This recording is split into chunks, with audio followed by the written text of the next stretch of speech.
À Goma, le nombre de blessés de guerre afflige dans des hôpitaux de la ville, notamment à l'hôpital général de référence de Virunga. Le médecin directeur de cet hôpital, Dr Steve, souligne que parmi eux, des civils atteints par balles et d'autres blessés lors des mouvements de panique. Une situation inhabituelle, et c'est grâce à l'appui de certains partenaires que l'hôpital arrive à prendre en charge tous ces malades. Depuis le début des affrontements ici à Goma, nous sommes en train de recevoir des malades, des blessés essentiellement, qui sont orientés dans l'hôpital général de référence Virunga pour une prise en charge. C'est une situation qui est inhabituelle, avec l'aide bien sûr de certains de nos partenaires. Nous arrivons à nous occuper des malades qui arrivent par centaines bien sûr, et jusque-là on a soigné autour de 370 qui sont arrivés ici, et nous continuons à les prendre en charge avec l'appui de certains de nos partenaires. Celui-ci précise qu'à cette période de crise, les soins médicaux sont gratuits à cet hôpital, mais il souligne certaines difficultés, notamment le besoin crucial en sang et l'approvisionnement en médicaments. Des blessés arrivent après avoir beaucoup saigné. C'est pourquoi à la population, il lance un appel à la solidarité communautaire pour sauver des vies en donnant de leur sang. C'est tout le monde qui a le problème de s'approvisionner en médicaments en ces instants.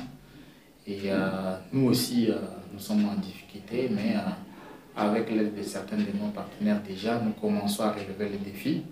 Et nous espérons qu'avec l'aide des autres aussi, nous pouvons encore faire mieux. C'est pourquoi ce besoin est exprimé. Parce que dans le contexte actuel, il n'y a pas que les blessés qui sont pris en charge ici au niveau de l'hôpital, mais pratiquement c'est toutes les urgences, l'appendicite aiguë, des péritonites, des occlusions intestinales, et des accidentés de la voie publique. Vous savez, après avoir perdu des sangs, forcément la plupart des malades avaient besoin de sang.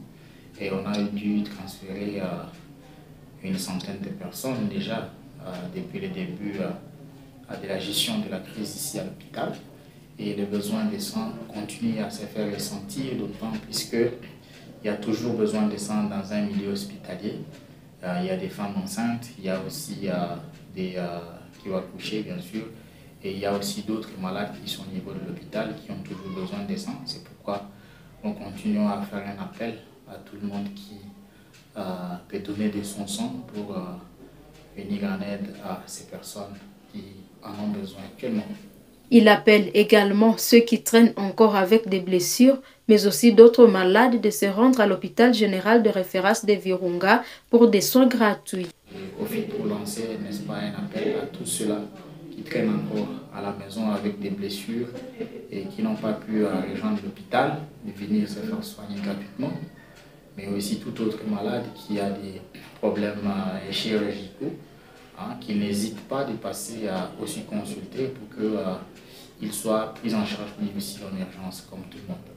Certains ont subi des interventions chirurgicales gratuitement, comme le témoigne Patrick, blessé par balle au niveau de Kiisi le 27 janvier dernier. Celui-ci était touché au niveau du pied, des épaules et du bras.